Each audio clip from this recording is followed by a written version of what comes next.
Okay. Hi, my name is Mukwedini. I'm from Zimbabwe. I'm studying Civic Leadership at Tulane University. I'm one of the few female documentary filmmakers in Zimbabwe. There are not a lot of filmmakers in Zimbabwe that are female, and I'm proud to say that I've actually taken up the charge. Why I chose documentary filmmaking, I believe that the community had a voice that was not being heard, the people had a voice that was not being heard. And I saw documentary as the best start because already we do not have much resources to actually get into full productions, that is feature films or short films, but documentaries are easier access to the people, easier to ask questions and easier to let people know what's going on. I've been mainly doing development documentaries, development-based documentaries, ones that focus on encouraging social resilience, ones that focus on actually encouraging people to come up with solutions amongst themselves as a people to some of the social problems that we are facing in Zimbabwe. I've worked on documentaries that leverage innovative technology for development. I've worked on documentaries that encourage agriculture as a viable solution to the social problems of unemployment and food security in Zimbabwe. And I've worked on documentaries that just encourage maternal health. So it's actually a calabash of documentaries I've worked on. So what I realized then was that documentaries were not really appealing to the people, to a lot of people that I actually wanted to watch them. People back in Zimbabwe like watching film series. They relate more to actually a lot of American film series that they watch. So I decided that if we actually wanted to try and shift a bit to actually doing the series type of filming so that we could get a wider viewership, I needed to learn. And I needed to learn from the best. And so this opportunity of actually applying for YALI came up, and I decided to take it with the intention, of course, of learning exactly how the Americans do it, because they are the most famous filmmakers in the world. Actually, their films are popular, their films are widespread. Everyone loves American films. And so getting this opportunity for me was something that was really beautiful, because this is the chance I had been waiting for.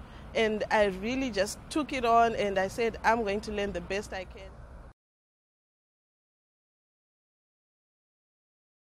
My colleagues actually asked me the same question after we had been selected for YALI, and they said, you're the only one who's actually an artist, who's a filmmaker, who's actually said, I want to go under the civic leadership. Shouldn't you have been under entrepreneurship? And I said, well, not all of us can actually be in this for profit or for gain, because at the end of the day, who's got the people's interest at heart? And that is what I have at heart. I really want our stories as a people to be heard, because before I'm a filmmaker, I'm a citizen of the community, and I'm just using now my talents to actually upscale the voices of the people.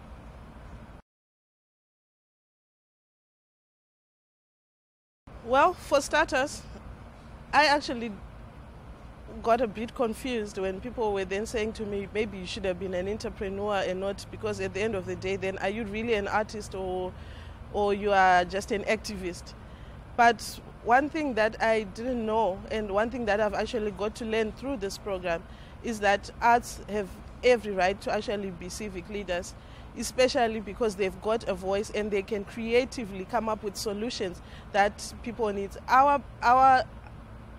I can say at least sometimes that our ministers or our leaders sometimes are not the most creative people, and sometimes all we need are creative solutions to our problems.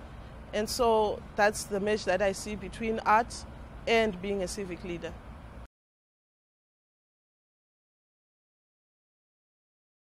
I learned a lot of things.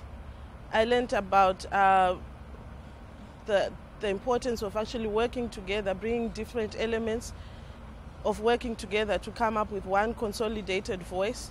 I learned that I can't do it on my own as a filmmaker. I need the community's voice. I need to listen to the community. I need them to tell me what it is that they want to hear or what they want to see, and then I put that into art form. YALI is a once-in-a-lifetime opportunity. I would encourage every young Zimbabwean to apply, every young Zimbabwean who dreams to be an effective leader, because here it's not only about learning from the international examples that have been set before us, but it's about learning also from the other young African leaders who may or actually are going through the same social and economic problems that we have back at home.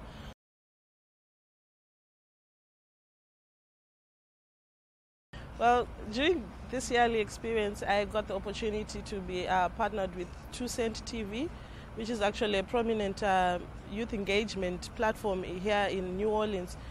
I think they're actually quite famous in America. And the thing that I learned from them is that how they are using this kind of engagement, especially TV, to talk about the social problems, to talk about the issues that they have, and especially targeting young people. I think that's amazing, because they have managed to actually break down to the young people to actually hear their voices, of which not a lot of societies do that.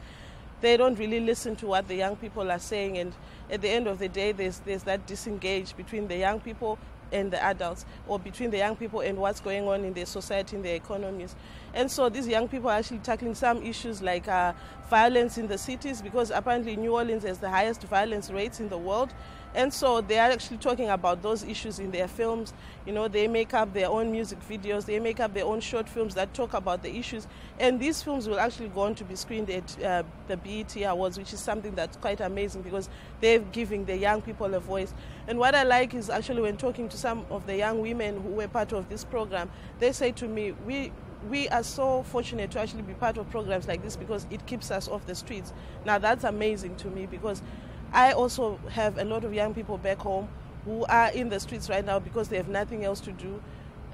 A program like this, I would actually adapt it for use back at home and actually encourage people to speak out, to film their issues.